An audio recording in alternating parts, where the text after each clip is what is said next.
अहिल्या रामायण में एक प्रमुख चरित्र है जिसकी कहानी वाल्मीकि रामायण में प्रकट होती है। अहिल्या की कहानी रामायण के अरण्य कांड में आती है और वह गौतम ऋषि की पत्नी थी। अहिल्या अत्यंत सुंदरी, बुद्धिमान और सती धर्मपत्नी थी, लेकिन एक दिन इंद्र ने उन्हें मोहित करते हुए इंद्र के आकार में प्रकट होकर गौतम ऋषि को बहुत परेशान किया।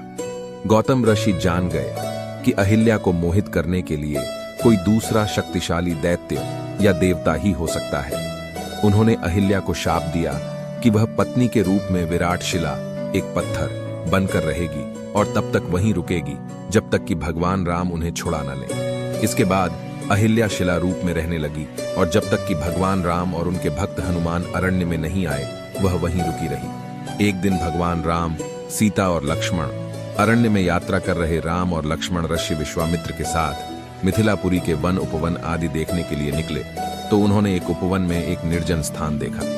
राम बोले, भगवान, यह स्थान देखने में तो आश्रम जैसा दिखाई देता है, किंतु क्या कारण है कि यहाँ कोई ऋषि या मुनि दिखाई नहीं देते? विश्वामित्र जी ने बताया, यह स्थान कभी महर्षि गौतम का आश्रम था। वे अपनी पत्नी के साथ यहाँ रहकर तपस्या करते थे। एक दिन जब गौतम ऋषि आश्रम के बाहर गए हुए थे तो उनकी अनुपस्थिति में इंद्र ने गौतम ऋषि के वेश में आकर अहिल्या से प्रणय याचना की। यद्यपि अहिल्या ने इंद्र को पहचान लिया था तो भी यह विचार करके कि मैं इतनी सुंदर हूं कि देवराज इंद्र स्वयं मुझसे प्रणय याचना कर रहे हैं, अपनी स्वीकृति दे दी। जब इंद्र अपने लोक लौट रहे थे तभी अपने आश्रम को वापस आते हुए गौतम ऋषि की दृष्टि इंद्र पर पड़ी, जो उन्हीं का वेश धारण किए हुए था। वे सब कुछ समझ गए और उन्होंने इंद्र को शाप दे दिया। इसके बाद उन्होंने अपनी पत्नी को शाप दिया कि रे दुराचारिणी, तू हजारों वर्षों तक केवल हवा पीकर कष्ट उठाती हुई यहाँ राख में पड़ी रहे। जब राम इस वन में प्रवेश करेंगे तभी उनकी कृपा से तेरा उद्धार होगा, तभी तू अपना पूर्व शरीर धारण करके मेरे पास आ सकेगी। यह कहकर गौतम ऋषि इस आश्रम को छोड़कर हिमालय पर जाकर तपस्या करने लगे। इसलिए विश्वामित्र जी ने कहा, हे राम, अब तुम आश्रम के अंदर जाकर अहिल्या का उद्धार करो। विश्वामित्र जी की बात सुनकर वे दोनों भाई आश्रम के भीतर प्रविष्ट हुए।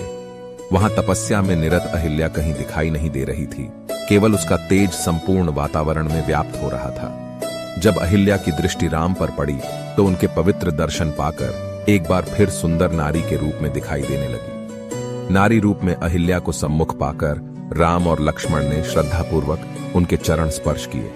उससे उचित आदर सत्कार ग्रहण कर वे मुनिराज के साथ पुनः मिथिलापुरी को